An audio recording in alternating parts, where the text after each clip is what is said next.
I love working with startups and scaling companies, these smaller businesses where, they live and die off of the ideas that they're bringing into reality. And, and how do I make sure that the IP, the intellectual property, which we can dig into that more, how do I make sure that's aligned with the business so it really is an asset to them and not just, one more patent in the armory like the really big companies were doing. So intellectual property is really it's the ability to protect the innovative things that you create. Welcome back to the Business Behind Your Business podcast. Look, if you are in business and the term intellectual property comes up, you've probably thought that that is something that unless I am an engineer, lawyer, attorney, I've got an MBA or I'm an entrepreneur, unless I've got all of those tools in my toolkit, I'm not going to be able to do this properly. And you're probably right in terms of thinking, because there's a lot of skills you need to understand. But there are some risks that if you don't get this right in your business, the consequences could be dire. So we're looking at a couple of different aspects here today in our conversation. One, firstly, understanding what intellectual property is, why you need to protect it, why you need to be careful about infringing on somebody else's intellectual property, and how you can use that as part of your growth strategy. Now, I mentioned having many tools in your toolkit to understand what you need to do properly. The great thing for you is we have the man here on the microphone that is all of those things, has all of those skills in his toolkit. And the best part about it is he's going to share with you today how to make intellectual property part of your strategy. So Jeff Holman, welcome to the Business Behind Your Business podcast. Oh, thanks for having me, Paul. I'm so excited to be here. Well, we're excited to have you here because it's not every day we get to have a conversation with somebody who has all of those skills, engineering, attorney, law, MBA, entrepreneurial, all bringing it together. We're excited that you're here today to share with us some of the tools about how we can make intellectual property part of our growth strategy. Now, just how are you qualified to talk to us on this topic? Well, you're the founder of Intellectual Strategies, which is a law firm working with startups and helping businesses scale, accessing legal support. Your background is in engineering, law, business. You can act as a translator talking between those different industries because they have different ways of talking to each other, understanding them. So you're a practicing attorney in California, Utah, and you've got a lot of experience with the US Patent and Trademark Office. Sounds like you've got a lot of experience helping business owners understand what they need to do with intellectual property. And you've got a new approach to this, which is really, I think, helpful for business owners, this fractional legal team model. And we're going to sort of dive into a bit about how that actually helps. But let's just start with the basics. How should a business owner start thinking about intellectual property as part of their growth strategy? Oh, I love that we're diving straight into this. I would say, just for a little bit of background, I would say that question is why I ended up where I'm at today, because I was helping IBM and Intel build patent portfolios, essentially, put one more patent in there. IBM at the time was getting like 8,000 patents every year, right? It's just astounding. And I was helping put those patents in their portfolio. And at one point I'm like, wait a second, what am I really contributing here? What, I love working with startups and scaling companies, these smaller businesses where, they live and die off of the ideas that they're bringing into reality. And how do I make sure that the IP, the intellectual property, which we can dig into that more, how do I make sure that's aligned with the business so it really is an asset to them and not just, one more patent in the armory like the really big companies were doing. So intellectual property is really it's the ability to protect the innovative things that you create, the stuff that comes out of your mind and becomes reality. That might be inventions, which are protected by patents. It might be brands, which are usually protected by trademarks.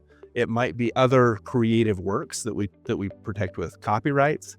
And it might also be just trade secrets, the things in your business that you keep secret, but they bring you some type of economic value because you own them, right? You keep them secret and don't share them with the world. That might be customer lists. We hear about the, recipes that these large companies, restaurants, beverage companies have, like Coca-Cola or KFC, chicken spice recipe.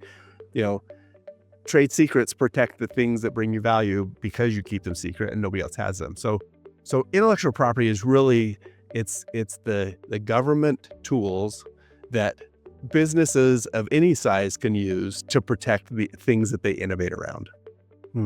I love the way you say businesses of any size, because I've dealt with a lot of business owners who have come up with the idea and thought, I don't have the skills or the finances to actually, get a patent on my invention or provide any protection. So I'm just not going to do anything with it.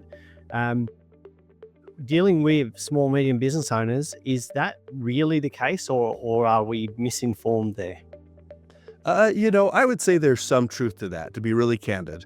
It's not true in every circumstance, but if you look at starting the process, let's just take, for example, I work with innovators all the time, and they either have an idea for a business or an idea for an invention, a product, and they say, well, where do I start, right?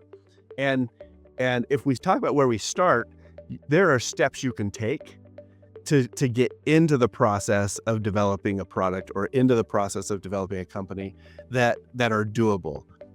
To be realistic about it, though, you need to be achieving milestones along the way, because in the end of it, let's 2 or 3 years down the road, getting that patent, getting that company off the ground, however long it takes you, that does require a lot of effort. It usually requires funding. It requires a lot of time, a lot of energy.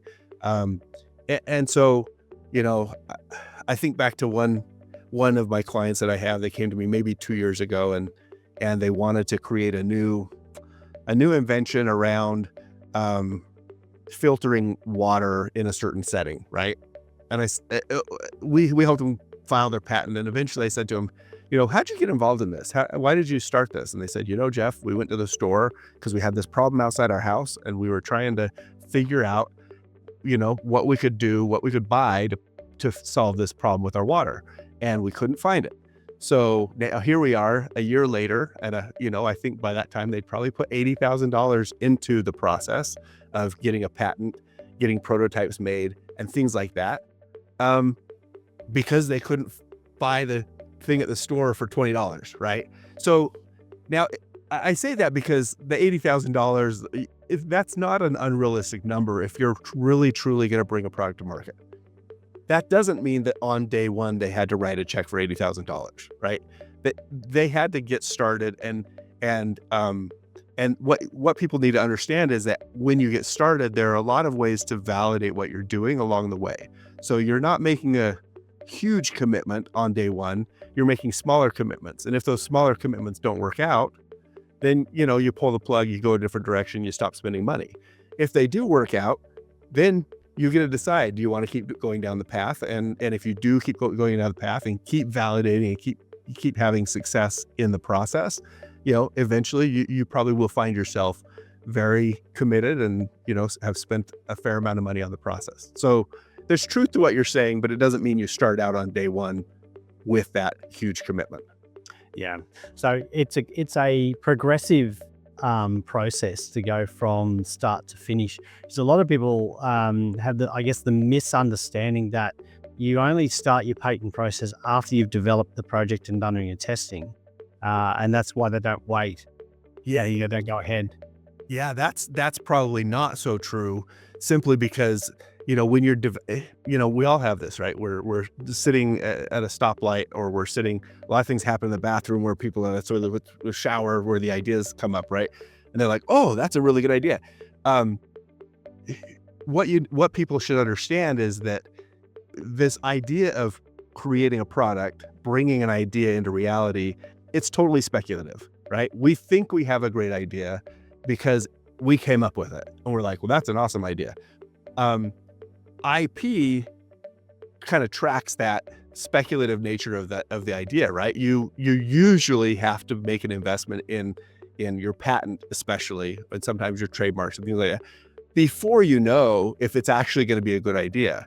And so it's super important to find ways to stage the commitment of resources, money, time, and stuff in a reasonable way. If you're a small company, if you're a solo inventor, just a startup founder team, something like that. You really need to stage that to match the level of validation you've done on the idea. And so I think of, I talk with a lot of founders about how to validate. We don't do the validation because we're the attorneys, but what the founders need to be doing is three things. They need to be validating their technology, make sure the technology is going to work, right? And if along the way your idea turns into a technology or something that you can't validate, well, that's going to tell you, okay, we need to stop putting time into this, right? So validate that the technology is actually something they can make. Validate that there's a market that is willing to pay for your product or whatever it is, your brand, your service. Validate that the market will pay for it at a price that works for you. And if you can't validate that, then also that means you probably need to rethink where you're headed with it. And then legal comes in the third step, which is really protect your freedom to operate that business, to sell that product, to sell your service, to provide your service to people. Protect your freedom to operate your business. That's where the legal, the financial, the operations come into play. And so it's this kind of really stepwise approach where you say, okay, I got an idea and I think it's great. Let's validate the technology a little bit, validate the market, make sure we can protect ourselves and make sure the financials work. Okay, great. Let's go to the next level. That's all working. Let's move forward and do more and more of that until one day you've probably put a ton of time and energy into this and you're running a business and you've got people who buy your product and your product works and you're on version 2 and version 3 of your product, but it all starts at the very beginning, and those first steps need to be small, and you need to really do all three of them together. Because if you just move forward with legal and you go get a patent on something, but you've never validated the technology, never taken any steps to validate that somebody will buy your product, you're out of balance, right? And that legal spend is going to be super high. And this is where inventors get frustrated that, I spent $20,000 getting a patent and now nobody will buy my product, or I can't find someone to make it, or whatever. Like you're out of balance. You want to try to stay in balance with those three factors: validating technology, validating market, and freedom to operate. Yeah. Great advice there. Look, my experience is that too many people think that the legal registering of the patent is the whole process, and No. you've correctly shown us that that's not the process. The validation that it actually works well. It's a bit of a sidestep here, but one of the things that I'm excited about right at the moment is I'm actually working with a lot of medium-sized companies, small medium companies, helping them get research and development government assistance funding to help them continue this validation process. So depending on where you are and where you're listening to the podcast today, that may be an option to you to help you in that validation process. Is look at what government grants are available in your local area. We won't dwell too much on that because that's a completely different topic. No, but it's important, right? And I think it comes into play different ways, if I can, because I've worked with a lot of people who also get government funding to develop their products. And some of the government funding, and I don't know which ones you work with, or maybe you work across the spectrum. Some of the government funding is really available for practical startups, right? People developing a product that they can simply make and sell today. Other people that we work with are like these very smart PhD researchers who are developing technology for 20 years into the future. Those types of government grants have a lot to do with technology validation, but you can't do any type of market validation because the market's not even there to buy the technology that might work 20 years into the future.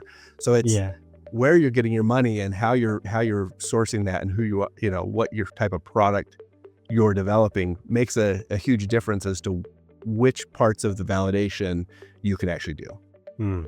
And I think the third string of that was actually getting validation that somebody will actually buy your product. Important. So, what are some of the?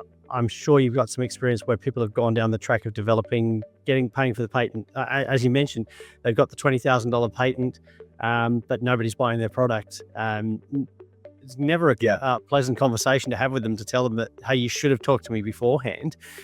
Yeah. And we have some clients, frankly, when they do talk to us, they'll come and they'll be like, hey, we've got in fact, I created this, I don't use it much because people don't always want it, but I've created this, what I call the success plan, right? People come and they say, I want to get a patent on my new product, my new idea. And I'm like, okay, you got these 3 things, you're doing all 3 of them. And your provisional patent application only lasts a year. And in a year from now, we're going to say, hey, do you want to file the non-provisional? It's, this is one of the ways you stage in the US. You go from provisional, which is kind of an informal, less expensive process to get a patent application on file and hold your place, to the non-provisional, which is the more expensive, fully drafted application. And you only have a certain time frame in which to link those together. If you don't link them within that year, then you can't link them, right? And so we'll tell people, hey, you've got a great idea. Here's your provisional patent application. It'll get you started, but you need to start validating your technology and your market. And in a year, we're gonna ask if you want to convert that into a full non-provisional. And I can't tell you how many times over the years we've said, hey, it's been 9 months, 12 months is coming up. Here's a process to file your non-provisional. What have you done to validate this? And they're like, Jeff, I just haven't had much time to do it. Okay, that's fair. That happens, right? 12 months moves really fast, especially when we're busy with other stuff and this is maybe a side project. You probably shouldn't, if you haven't spent the time to do the validation parts of this, you should consider not moving forward with the patent, because it's a lot of money and it's not going to buy you much value to just get a patent and spend the $20,000 on that over the next 2 years. You have to, in order to get your money back, you have to do these other steps. And they'll say, okay, yeah, I understand. Let me think about it. And people are so married to their ideas. I can't tell you how many times people come back and said, I've given a lot of thought and I want to do it. I'm like, are you sure? Are you sure you want to do it? Because you just told me you haven't had any time to validate your technology or your market. What's going to be different? And so it's kind of, we have to be careful. I have to be careful because I'm there to help them get done what they want. But sometimes they tell me to do things and incur costs on their behalf that I'm not sure is really in their best interest. We talk about it, but ultimately I'm their assistant in this process, if that makes sense. And I can give them my advice, but I help them do what they instruct me to do. So yeah, it's not always easy, because you do become quite emotionally attached to that idea, particularly when you feel it's going to change the world. You become very emotional about the decision, and it's very important to have that independent accountability and independent validation to say, this is where you should go, or maybe you should pull back on this, or maybe it's time to let go.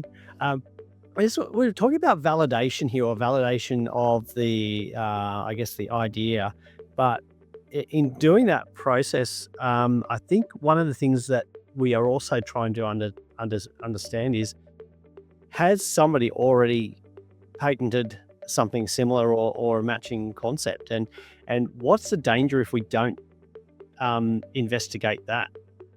Yeah, I love that question, because the step in freedom to operate that I mentioned, right? Validate your technology, validate your market, but then secure the freedom to operate your business. Most people just think about getting a patent on their invention. They don't think about the other side of that coin, which is my product, if I make it, going to infringe somebody else's patents? Or is my brand, if I launch it, going to infringe somebody else's trademarks? Because they're related questions, but they're different. It's entirely possible to get a patent or a trademark on your product or your brand, and then have your product also infringe somebody else's patent, or your brand infringe somebody else's brand. It seems illogical or inconsistent. Like, why would the government grant a patent if your product is going to infringe somebody else's? Well, it's because you're building on technology that already exists, right? Every product out there is building on some type of technology that has come before it. So as an example, somebody wants to create a new toy, but they want to use this super light material, a plastic of some sort.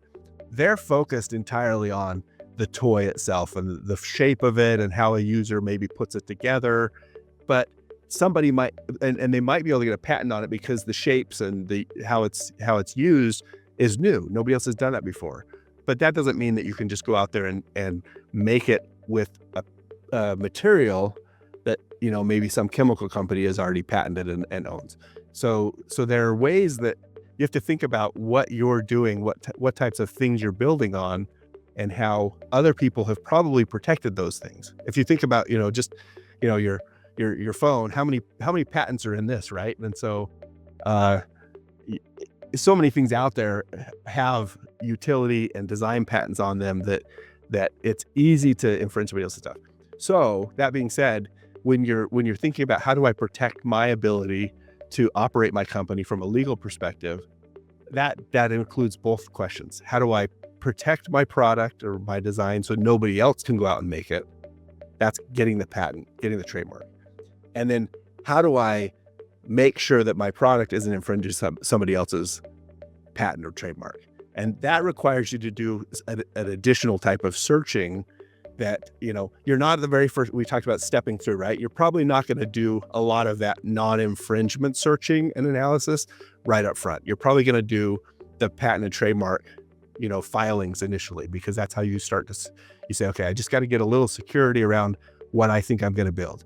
Once you have that, you start doing validation. Then eventually you're going to do some more in-depth searching and say, okay, I'm really ready to launch this product, but before I launch it in the market, what's the effect? Are there other people's patents and trademarks I need to know about so that as I finalize my design, I can avoid or perhaps design around those IP assets that other people own?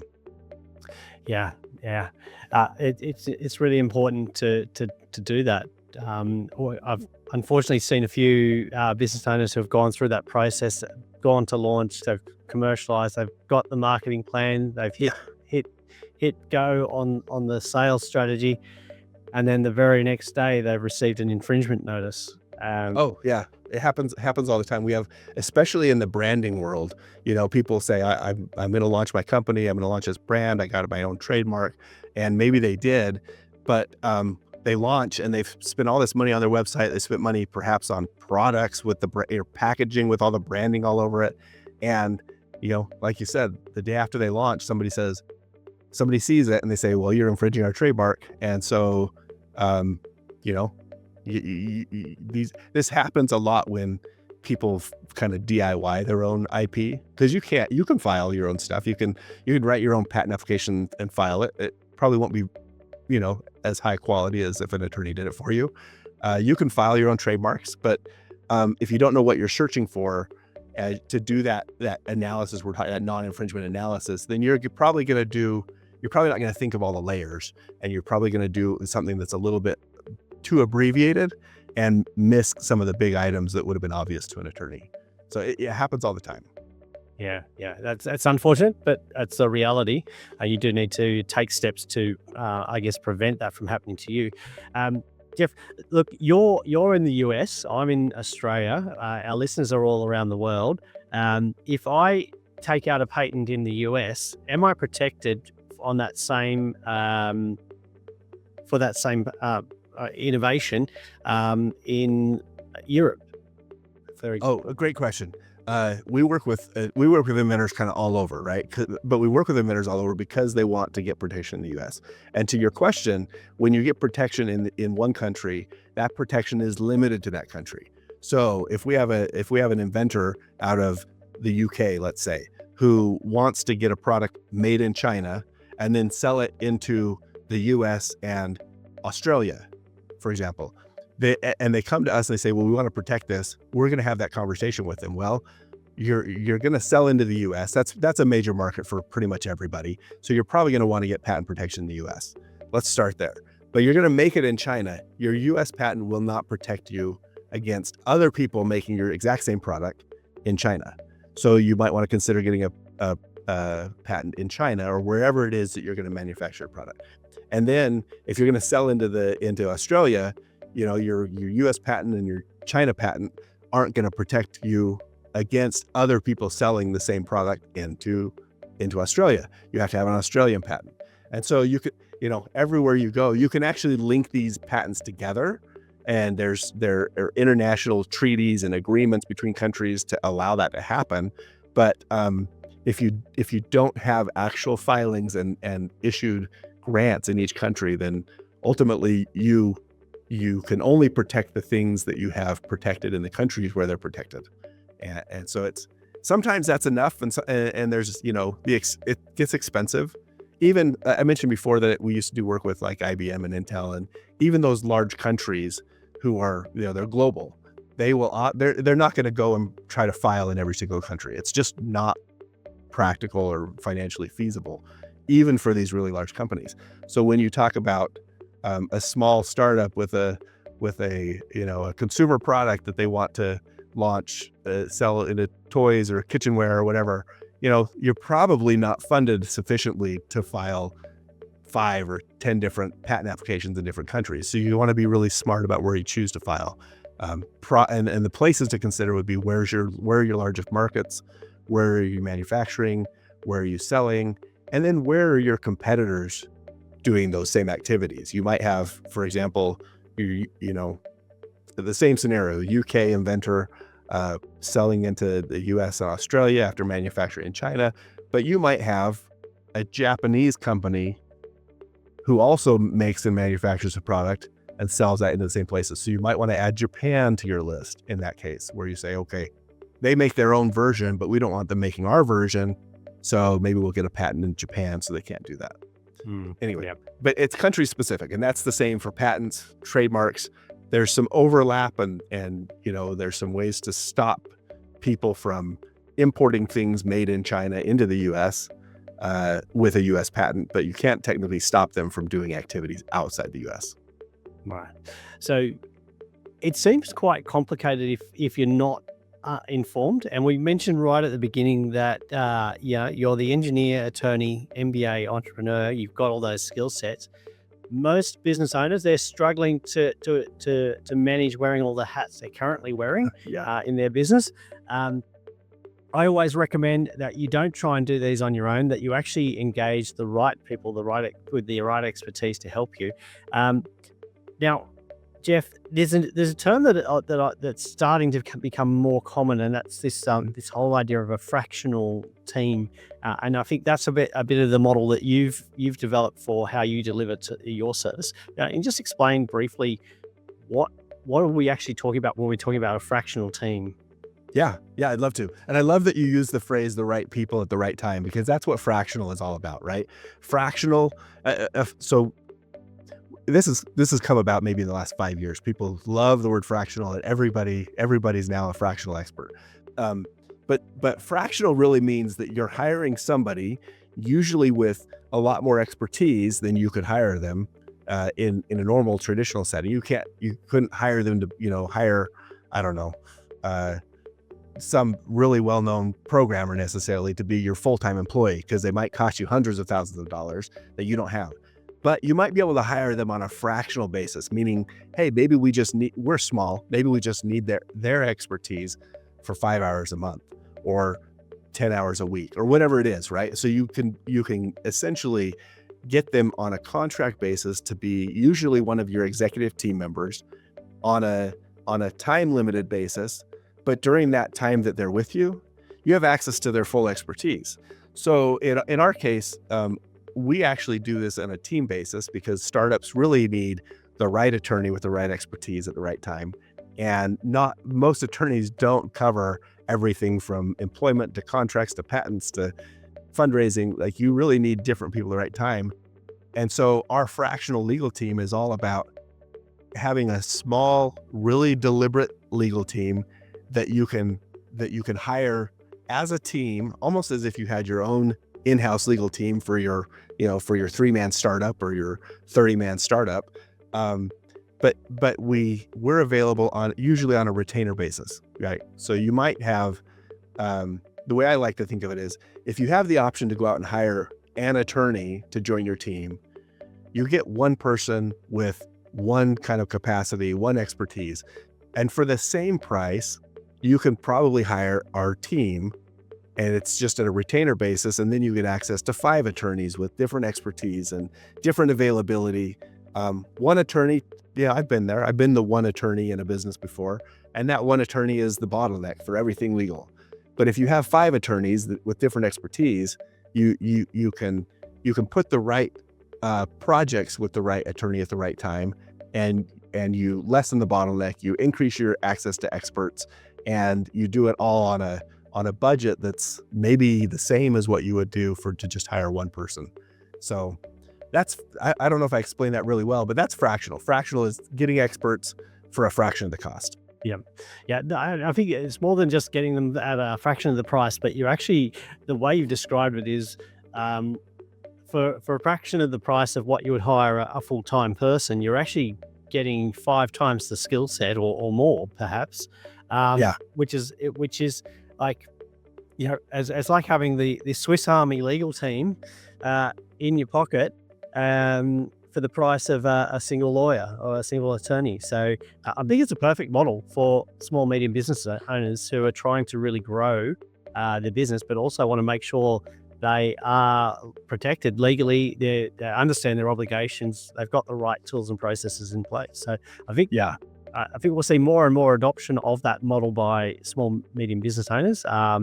Hopefully moving away from the idea that, no, I have to have my own full-time person, but actually looking at what's the best way that you can resource your business for growth. And I think this fractional model is really going to be something that we embrace going forward.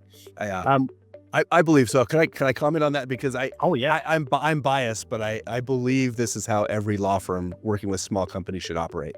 If you're working with a big company, they want to hire the $2,000 an hour attorneys for their own reasons. Great, go do it, right?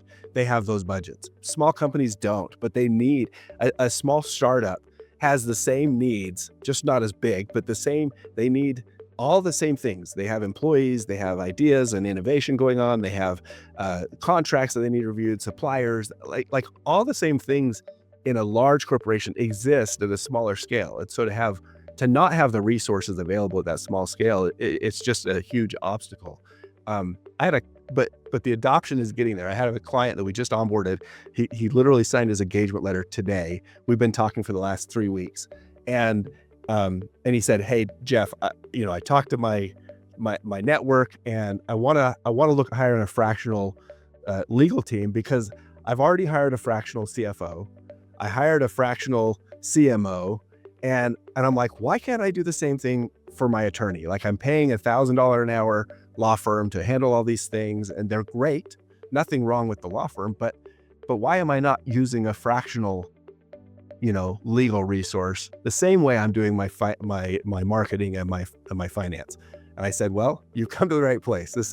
That's what we do, right? And so we actually just got hired on today. We're starting projects and have settled everything, but it's just kind of the way that small startups and scaling companies should be operating. You said you said it. You get 5 times the access, but you often get 5 to 10 times the expertise. When you hire one full-time person on a budget, you're like, well, I need somebody who's got 2 or 3 or 4 years of experience. When you hire a fractional person, you're hiring somebody who's gotten to the point in their career. I'm 25 years in. You can get somebody with 25 years of experience behind them. And still, they're not going to be in your space and on your team 40 hours a week necessarily, but you don't need them. The expertise is so vast that you can get to the heart of an issue much, much quicker than somebody who maybe has a couple years of experience, doesn't quite know where to go, has to do some research. So it's more access to more expertise for the same or less cost often. Yeah, I think great solution, great discussion there about resourcing. So that's a bonus. We were talking about intellectual property. We've added in a great talk on resourcing your business with the right skills and expertise at the right price at the right time. Look, I'm excited by what we've heard today, and I know our listeners are as well. So if you are in the stage of building something innovative, don't leave your intellectual property to chance. I think that's the crucial thing. Protect your intellectual property, but also make sure you don't infringe on somebody else. And look, whether you're a startup, a founder, or scaling a business at the moment, intellectual property needs to be part of your growth strategy. And look, if you want to learn more about how you can implement this, or even the fractional legal model, book in a free strategy call with Jeff. I think the place to go to book in that call is intellectualstrategies.com/strategy-call /start here, or just go to Intellectual Strategies, and I'm sure it'll be there very quickly on front and it'll tell you to book It's in. right up front. It's right up front. But as an attorney, I always got to make things longer. So Look, take the time. Check out, have a conversation with Jeff, and find out how you can use that. Two gold nuggets there today: the fractional legal model, but also how you can protect your intellectual property as part of your growth strategy. Jeff, if there was one thing to leave our listeners with, one thing they must do to get started on this process, what would that be? I'm going to be really generic here. My motto is innovate with confidence. And I think that, because I work with so many innovators who are filled with fear, maybe a lot of fear, maybe a little fear. And the one key to go from fear to confidence is just start taking actions. You don't need to take, like we talked about, you don't need to take that huge action. You just need to start taking a couple little actions. The action is the only thing that I know of that puts fear into the past, right? Action puts fear into the past, and we don't have any need to be afraid of the things that we've already tried, the things we've done. It's only the things that we think are ahead of us that we're afraid of. So action puts fear in the past, and every step towards action is a step towards being more confident in what you're doing. Fantastic. Jeff Holman, it's been an absolute pleasure having you on the Business Behind Your Business podcast. Really appreciate the gold information you've shared with us today. Thank you very much. It's been my pleasure, Paul. Thanks.